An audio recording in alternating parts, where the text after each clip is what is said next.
Stop berlangganan. Ku yang lama di sini, menjagamu tak patah hati. Sedia aku sebelum hujan. Ku yang lama di sini, menjagamu tak patah hati. Sedia aku sebelum hujan.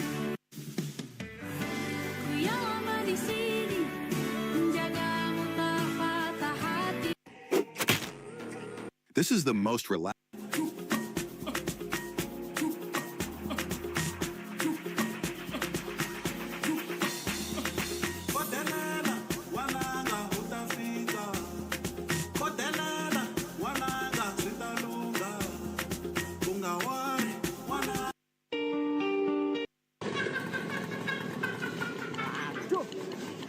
Isi pun kah? Kalau ngantri. Apa cita, apa cuma cita. Mbak, isi bensin ya. Isinya neng gitu. Ini bolongan. Iya. Yakin? Ini pengen gue. Lupir loh. Yakin? Coba. Cuma cita. Bisa. Biasanya bisa. Langsung ya. Cur. Coba cur. Ini parah nih. Apa cita, apa cuma cita. Tenang.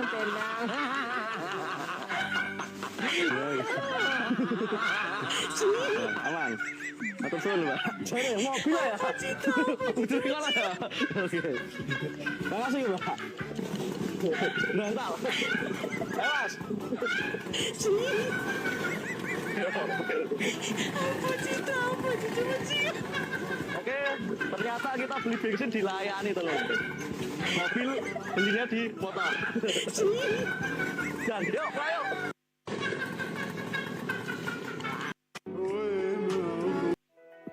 Lagi cari usaha? Mata nih gue. Mata nih gue, Pak. Apa cita, apa cuma cita. Mata.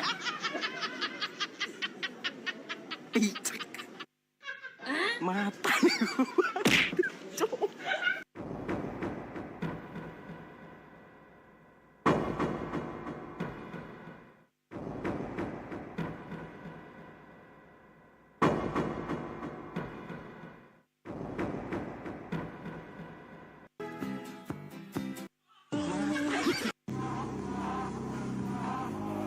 Iya, balik lagi. One day the year.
Masuk melalui jendela rumah.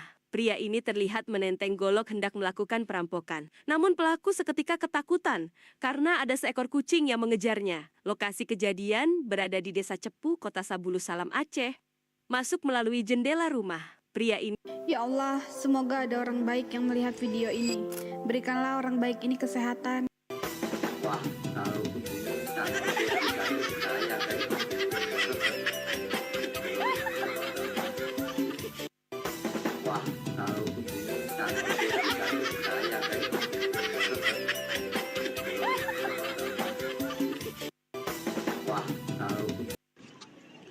Cara sambung besi dan tekuk besi tanpa dilas, tapi kuat. Nih, begini caranya nih. Cara sambung besi dan tekuk besi tanpa dilas, tapi kuat. Nih, begini caranya nih. Cara sambung besi dan tekuk besi tanpa dilas, tapi kuat.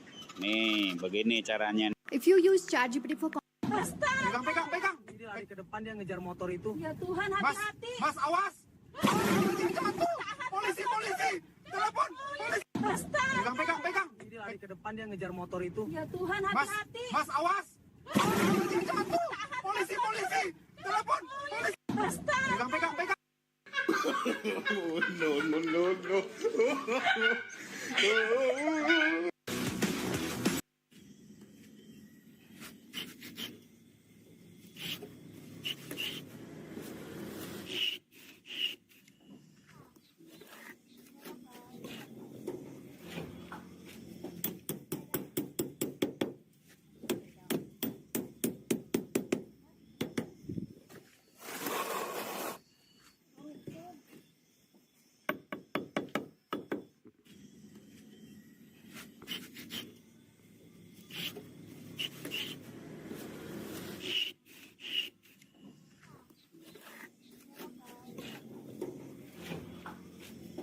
لا إله إلا الله محمد رسول الله صلى الله عليه وسلم سووا صفوفكم فإن تسوية الصفوف من تمام صلاة terus dapatkan saf utamaan salat berjamaah. Nauzubillah min syaitanir rajim. Bismillahirrahmanirrahim. Qul a'udzu alladhi yuwaswisu fi sudur.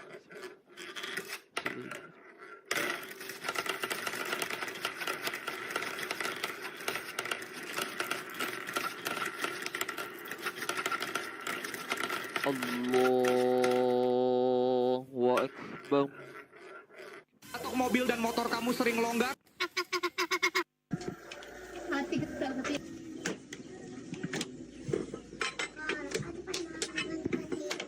Bismillahirrahmanirrahim. Akunya Alhamdulillahi Rabbil Alamin. Ar-Rahmanir-Rahim. Maliki Yawmiddin. Iyyaka na'budu wa iyyaka nasta'in. Ini parah nih. Ihdinas siratal mustaqim. صراط الذين أنعمت عليهم غير المغضوب عليهم ولا Mau bangun rumah? Hitung saja pakai RAB.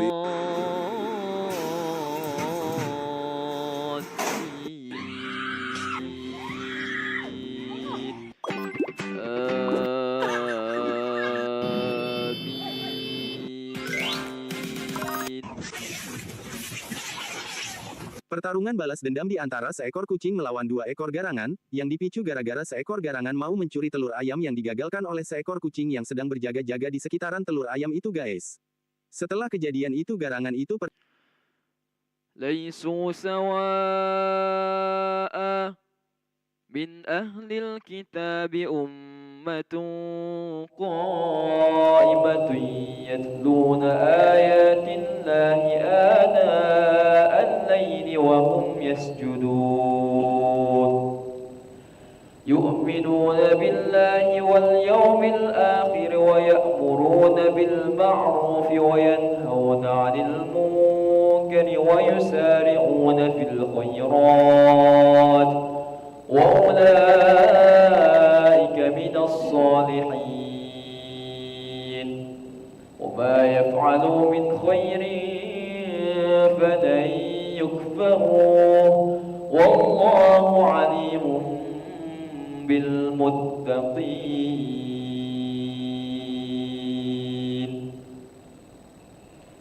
الله أكبر.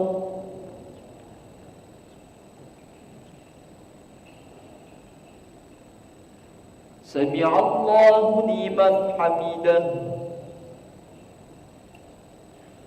الله أكبر.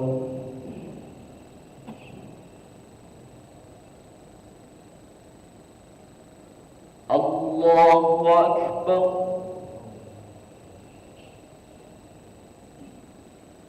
الله أكبر.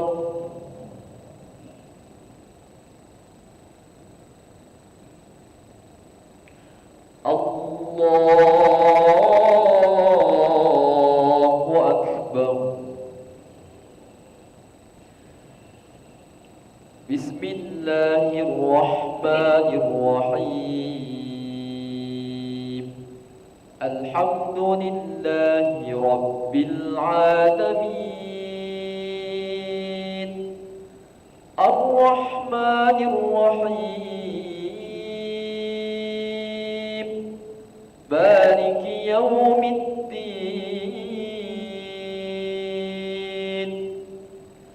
إياك نعبد وإياك نستعين. اهدنا الصراط المستقيم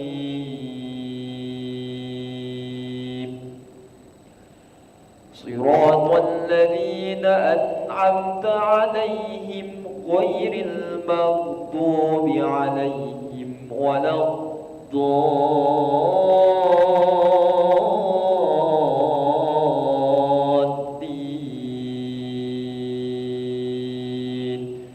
آمين.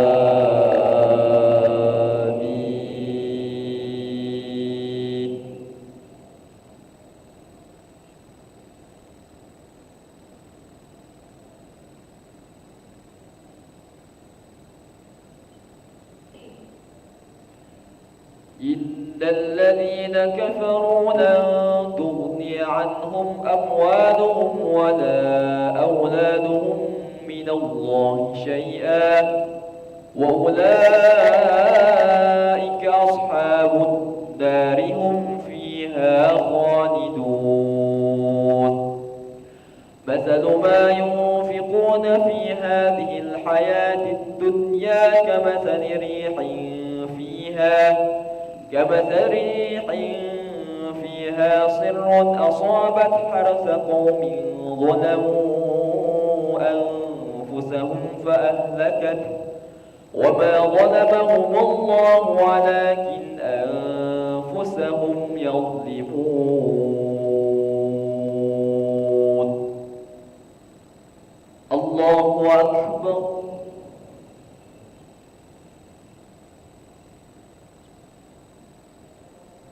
سمع الله لمن حمده. اللهم اهدنا فيمن هديت وعافنا فيمن عافيت وتولنا فيمن توليت وبارك لنا فيما أعطيت وقنا برحمتك شر ما قضيت.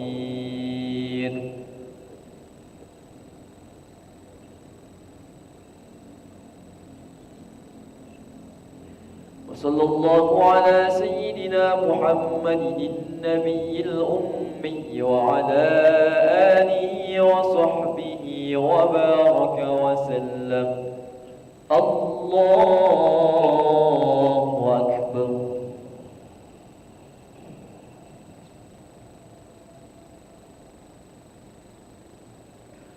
الله أكبر.